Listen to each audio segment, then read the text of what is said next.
மயிலாடுதுறை மாவட்டம் சீர்காழி அருகே தனது பட்டா நிலம் ஆக்கிரமிக்கப்பட்டதை தட்டி கேட்ட விவசாயி ஒருவர் தாக்கப்பட்டார். இதனை கண்டித்து மாவட்ட ஆட்சியரிடம் கண்ணீருடன் மனு அளித்தார். மயிலாடுதுறை மாவட்டம் சீர்காழியை அடுத்த வேட்டங்குடி கிராமம் காமராஜர் காலனியைச் சேர்ந்தவர் ராமமூர்த்தி. தமிழக அரசால் இவருக்கு வழங்கப்பட்ட 5.5 சென்ட் இலவச பட்டா நிலத்தை கொண்டு வீட்டுக் கடன் பெற்று தனது வாழ்வாதாரத்தை நடத்தி வருகிறார். ஆனால் ராமமூர்த்தியின் இந்த சிறிய நிலத்தில் அதே பகுதியைச் சேர்ந்த அன்பழகன், அவருடைய மகன்களான ரகுபதி மற்றும் பாரதிதாசன் ஆகியோர் கடந்த 7 மாதங்களுக்கு முன்பு அத்துமீறி நுழைந்து கொட்டகை அமைத்து ஆக்கிரமிப்பு செய்துள்ளனர்.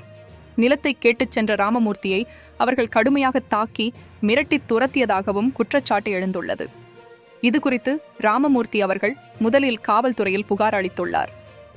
அங்கு ஆக்கிரமிப்பாளர்கள் மன்னிப்பு கோரியதால் சமாதானமாகி புகாரை அவர் திரும்பப் பெற்றிருக்கிறார்.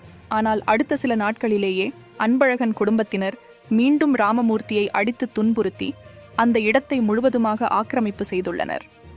இதையடுத்து வட்டாட்சியர் அலுவலகம், வருவாய்த்துறை அதிகாரிகள் என பலரை அணுகியும் ராமமூர்த்திக்கு அவருடைய பட்டா நிலம் மீட்டுத் தரப்படவில்லை.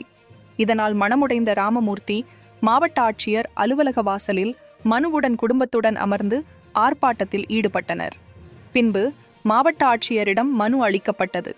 மனுவினை விசாரித்த மாவட்ட ஆட்சியர் விசாரணை செய்து தக்க நடவடிக்கை எடுக்கப்படும் என உறுதியளித்தார். ராமமூர்த்திங்கிற ஒரு இடத்துல 10 செட்டில்மெண்டா இருக்கிற இடத்துல அன்பழகங்கிறவரு ஆக்கிரமிப்பு கொட்டா போட்டிருக்காரு. தாசதாட்ட மனு கொடுத்துட்டோம், ஆடியோட்ட மனு கொடுத்தோம், கலெக்டர் மனு கொடுத்து இது வரைக்கும் இந்த நடவடிக்கையும் எடுக்கல. ஆனா ஆடியோ போய் நேரில் பாக்கிறதுக்கு ஒரு இடத்துல புறம்போக்குன்னு அறிவிச்சு நான் அன்பழக ஆக்கிரமிப்பு கொட்டா போட்டு நான் பட்டா கொடுக்கணும்னு சொல்றாரு. இது நடவடிக்கை தான் எங்க மனு கொடுத்து எதுவும் நடவடிக்கை எடுக்க மாட்டாங்க. வேற வேலை எங்க மீட்டு கொடுக்கணும், அன்பழக கொட்டா போடணும், அவர் மேல ஆக்ஷன் எடுக்கணும். காவல்துறை நடவடிக்கை எடுக்கணும், எங்க இடத்த மீட்டு கொடுத்தாகணும். வரைக்கும் நான் நவர மாட்டோம். என்ன எங்க வந்துறீங்க? யார் மனுக்கு வந்துறீங்க? கலெக்டர் மனு கொடுத்துருக்கோம், 2வது மணி கொடுத்துருக்கோம். இது வரைக்கும் எந்த நடவடிக்கை எடுக்கல.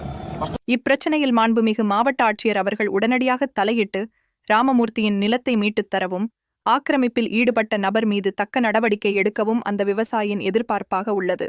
உங்கள் ஊர் செய்திகளை உரத்த குரல் DN 360 செய்திக்காக மயிலாடுதுறையிலிருந்து செய்தியாளர் ஜோசப். உங்கள் ஊர் செய்திகளை உடனுக்குடன் தெரிந்து கொள்ள தமிழ்நாடு 360 செய்தி சேனலை சப்ஸ்கிரைப் பண்ணுங்க, ஷேர் பண்ணுங்க.